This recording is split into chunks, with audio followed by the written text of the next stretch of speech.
योगी को घेरने की तैयारी में विपक्ष, लेकिन बाबा का प्लान पड़ा भारी। अखिलेश और चंद्रशेखर की जोड़ी पर फिर उठे सवाल, क्या इस बार भी टूटेगा गठबंधन? कानून व्यवस्था और सख्त फैसलों के दम पर योगी की मजबूत पकड़ विपक्ष के सारे दांव पड़ते दिख रहे हल्के। क्या फिर फेल होगा बड़ा प्लान? सामने आई बड़ी खबर। इतना आसान नहीं होगा योगी का किला तोड़ना। यूपी की सियासत को जानते हैं योगी किस तरफ मोड़ना है।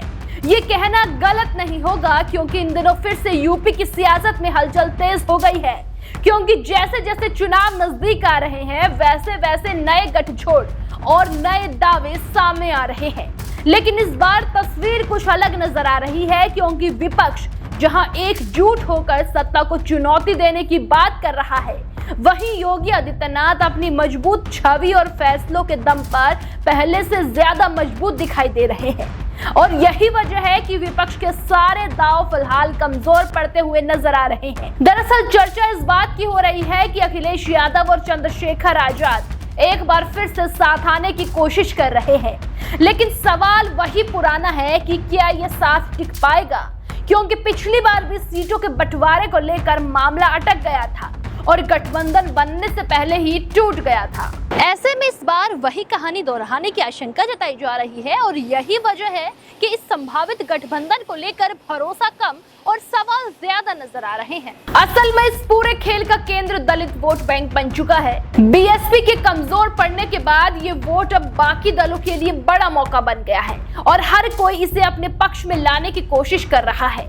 लेकिन अखिलेश यादव पीडीए फॉर्मूले के जरिए इस समीकरण को सांधने में लगे हैं, तो वहीं चंद्रशेखर आजाद खुद को दलित राजनीति का नया चेहरा बताकर तेजी से आगे बढ़ रहे हैं। लेकिन यही वो जगह है जहां टकराव की स्थिति भी बनती दिख रही है, क्योंकि दोनों ही अपने अपने हिस्से को बड़ा रखना चाहते हैं। सूत्रों की माने तो चंद्रशेखर आजाद इस बार भी बड़ी हिस्सेदारी की मांग कर रहे हैं और यही वजह है कि बातचीत आगे बढ़ने के बावजूद कोई ठोस नतीजा सामने नहीं आ पा रहा। ये साफ संकेत देता है कि विपक्ष के सामने सिर्फ रणनीति बनाना ही नहीं बल्कि उसे जमीन पर उतारना भी बड़ी चुनौती है। और अगर यही हाल रहा तो एक बार फिर से बड़ा प्लान अधूरा रह सकता है। तो वहीं दूसरी तरफ योगी आदित्यनाथ का मॉडल बिल्कुल अलग नजर आ रहा है, जहां गठबंधन की बजाय कामकाज और फैसलों पर ज्यादा भरोसा किया जा रहा है। कानून व्यवस्था को लेकर सख्ती, बुलडोजर कार्रवाई और प्रशासनिक फैसलों ने उन्हें एक मजबूत नेता के तौर पर स्थापित किया है और यही वजह है कि स्वर्ण समाज से लेकर आम जनता तक उनका आधार मजबूत बना हुआ है और विपक्ष के लिए यही सबसे बड़ी चुनौती बन गया है।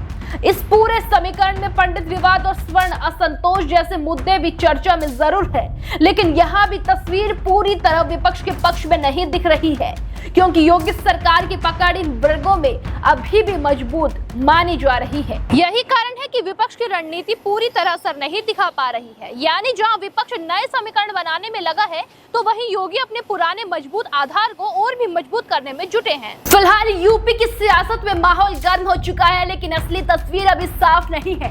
एक तरफ संभावित गठबंधन की चर्चा है तो दूसरी तरफ पुराने मतभेद भी सामने है। ऐसे में ये कहना जल्दबाजी होगा कि अखिलेश और चंद्रशेखर का साथ कब तक टिकेगा, लेकिन इतना जरूर तय है कि जब तक विपक्ष अपने अंदर की उलझनों को नहीं सुलझाता तब तक योगी के मजबूत किले को तोड़ना आसान नहीं होगा। और यही वजह है कि इस बार भी मुकाबला दिलचस्प जरूर है, लेकिन बढ़त फिलहाल योगी के पास नजर आ रही है। देश दुनिया की हर बड़ी, सटीक और भरोसेमंद खबर देखने के लिए अभी विजिट करें हमारे वेबसाइट nowuttarpradesh.com और nownoida.com पर, क्योंकि यहाँ आपको सिर्फ सुर्खियां नहीं बल्कि पूरी जानकारी मिलेगी।